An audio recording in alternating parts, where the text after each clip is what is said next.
Hi all. അപ്പോൾ നമുക്കിന്ന് ഒരാൾക്ക് ഒരു സർപ്രൈസ് ഗിഫ്റ്റ് വാങ്ങണമായിരുന്നു. ഇതാണ് എൻ്റെ ന്യൂ ഫ്രണ്ട് റമിക, എൻ്റെ ഓഫീസിലുള്ളതാണ്. അപ്പോൾ ഞങ്ങൾ രണ്ടുപേരും കൂടിയിട്ടാണ് ഗിഫ്റ്റ് വാങ്ങാൻ വേണ്ടി പോയത്. വേറെ ആർക്കും അല്ല, അമ്മക്കാണ്. അപ്പോൾ അമ്മയുടെ ബർത്ത്ഡേ ആയിരുന്നു ജാനുവരി 24. അപ്പോൾ ഞാൻ നേരത്തെ പ്ലാൻ ചെയ്തിട്ടുണ്ടായി എന്തെങ്കിലും ഒരു ഗോൾഡ് ആയിട്ടുള്ള എന്തെങ്കിലും വാങ്ങിച്ചു കൊടുക്കണം എന്ന്. കഴിഞ്ഞ പ്രാവശ്യം ഞാൻ റിങ് വാങ്ങിച്ചു കൊടുത്തിട്ടുണ്ടായി. അപ്പോൾ ഈ പ്രാവശ്യം ഞാൻ കമ്മലാണ് വാങ്ങിയത്. അതൊക്കെ ഞാൻ വാങ്ങിച്ച് നേരത്തെ സെറ്റാക്കിയൊക്കെ വെച്ചിട്ടുണ്ടായിരുന്നു. പിറ്റേന്നും ആയിരുന്നു ബർത്ത്ഡേ. അപ്പോൾ ഞാനും അമ്മച്ചിയും കൂടി പള്ളിയിലൊക്കെ പോയി. ഇപ്പോൾ പപ്പയാണ് അമ്മച്ചിക്ക് ഡ്രസ്സ് എടുത്ത് കൊടുത്തത് സർപ്രൈസായിട്ട്.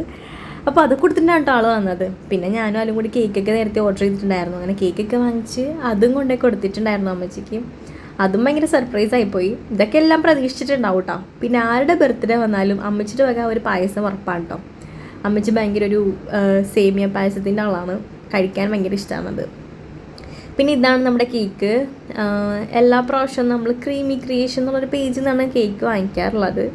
വർഷങ്ങളായിട്ട് നമ്മൾ ആ ഒരു പേജിൽ നിന്ന് വാങ്ങിക്കുന്നുണ്ട്.